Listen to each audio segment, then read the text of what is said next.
Siamo con Fabio Sani. Fabio Sani è responsabile e fondatore, ce lo direi tu, ci devo dire tu Fabio, Sì, certo. però tra i fondatori e tra i responsabili di un gruppo su Facebook che Sì. però tu hai chiamato un'associazione virtuale, ma siete veramente molti su questo gruppo che si chiama Associazione Amici del Montagnato. Perché questo gruppo, da dove è nata, da chi nasce l'idea, se da te o è stata condivisa anche con altri?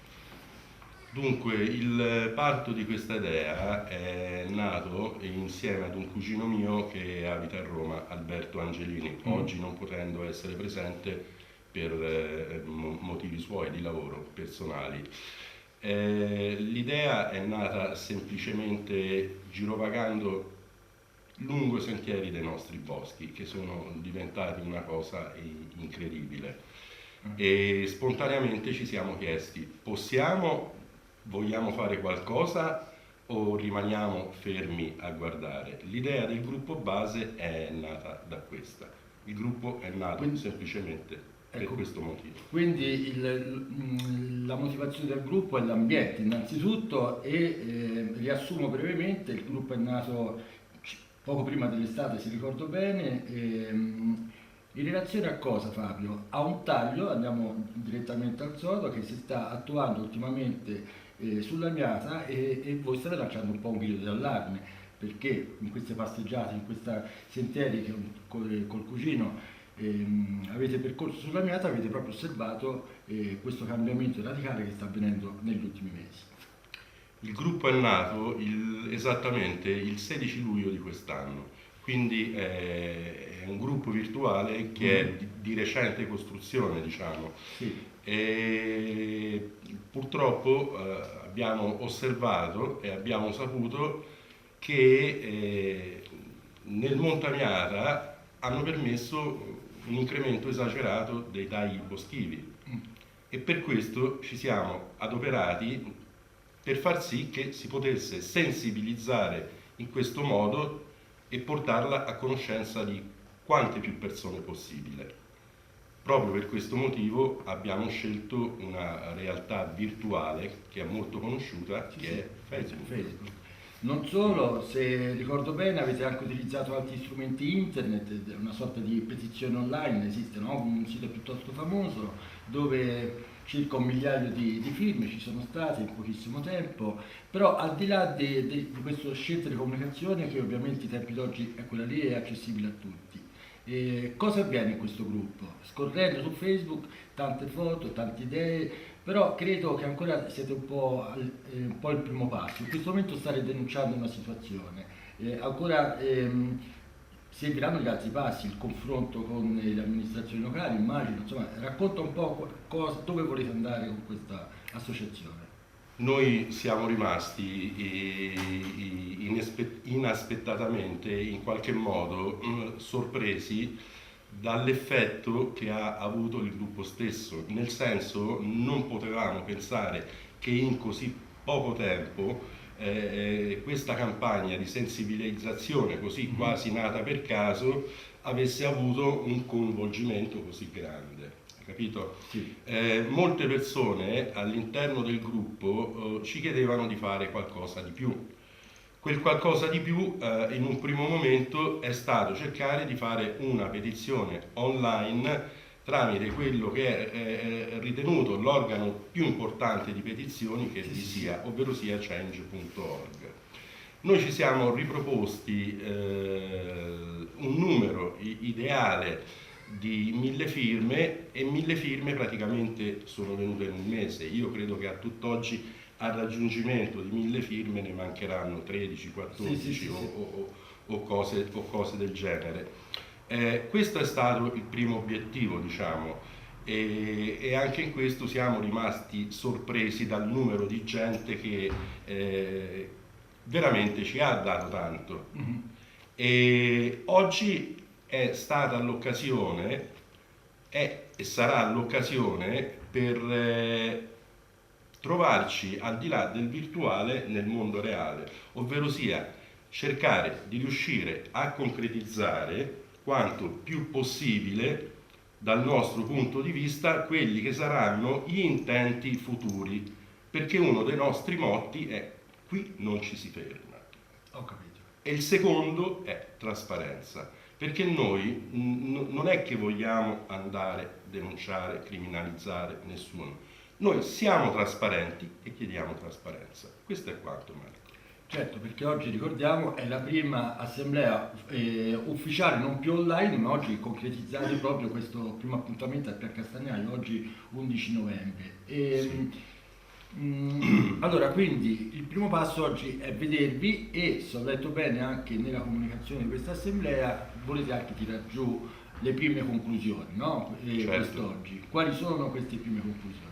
Guarda, io quello che spero sia accolto oggi da un punto di vista conclusioni, perché noi ci siamo già finalizzati delle idee da proporre, innanzitutto di proporre, ecco, quella che sia un'associazione non più virtuale ma effettiva a tutti gli atti, anche da un punto di vista legale, Certo. perché così noi andremo poi carta canta Diventa un rapporto giuridico a chiedere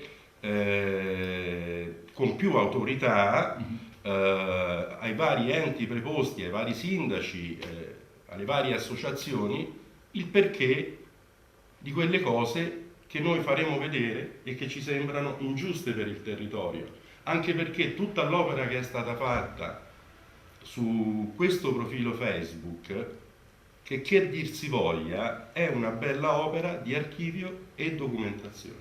Certo.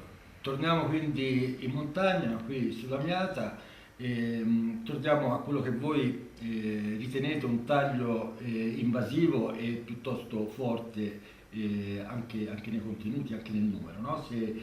Certo. Se ho letto bene all'interno della pagina Facebook. Che rapporto vorrete avere con l'amministrazione pubblica? Innanzitutto con l'ente proprietario della maggior parte del bosco, perché sono stati fatti dei tagli sia dall'ente pubblico, Unione dei Comuni, tanto per non nascondere il nome perché è quello lì, però ci sono anche dei tagli fatti da privati. Quindi come volete rapportarvi? Innanzitutto con l'ente, perché col privato è già, credo, un pochino più complicata la cosa.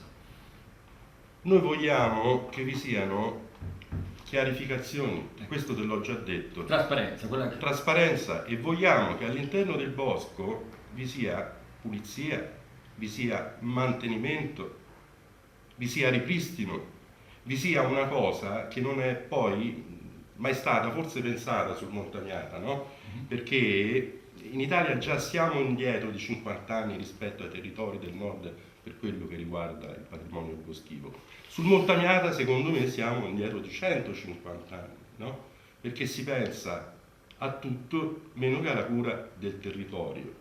Quindi quello che si vorrebbe proporre dal nostro punto di vista, al di là di quello che ti ho già detto, è anche un discorso di ecosostenibilità ambientale, perché qui non è solo il discorso dei tagli, è il discorso di flora che sparisce da un territorio, è il discorso di fauna che sparisce da un territorio, non si vedono più certi tipi di uccelli, non si vedono più certi tipi di piante, il sottosuolo se non viene lavorato viene delavato e si piena di parassiti e di infestanti, il sottosuolo stesso se viene privato del suo humus non contiene più le acque che poi andranno nei bacini idrici, è una somma di cose che fa il totale.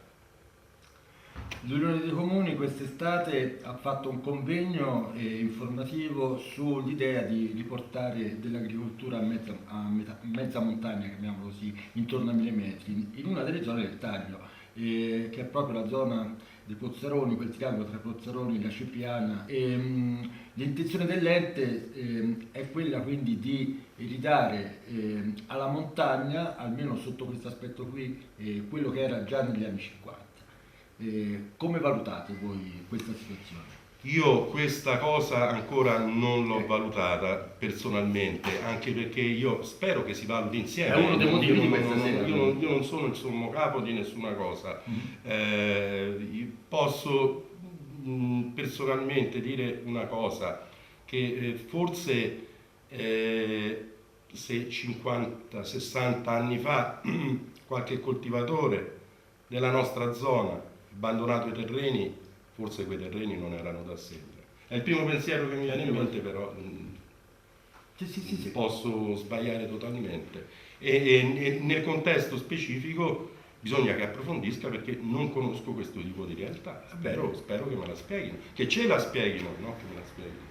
Avete invitato pubblicamente a un'assemblea pubblica? Noi, Sperate proprio della presenza? c'è stato un discorso che io personalmente ho fortemente voluto, proprio per un discorso di trasparenza. C'era chi mi consigliava, anche giustamente, essendo la prima assemblea, di fare una cosa un po' più nostra, un po' più chiusa. No, io ho semplicemente detto siamo aperti a tutto, perché non dobbiamo nascondere niente.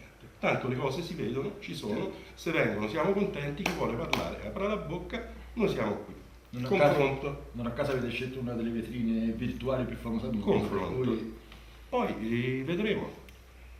Se puoi fare un cenno, chi collabora più strettamente con te, ci sono degli amministratori sul gruppo, se ti puoi ricordare. Certo, allora io sono coamministratore, come ti ho detto in precedenza, Alberto Angelini.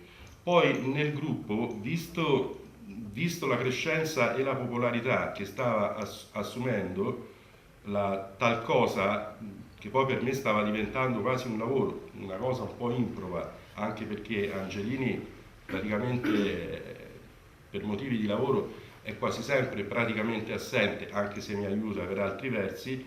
Io ho scelto due persone al momento come moderatori. Uno è Mauro Buoni, una persona che conosco da 40 anni e di lui mi fido ciecamente, della sua integrità morale. Certo. Un'altra persona è Elisa Maccari. Elisa Maccari io non la conoscevo, l'ho scelta perché nel gruppo ho notato che si è sempre presentata in modo propositivo, ha sempre aiutato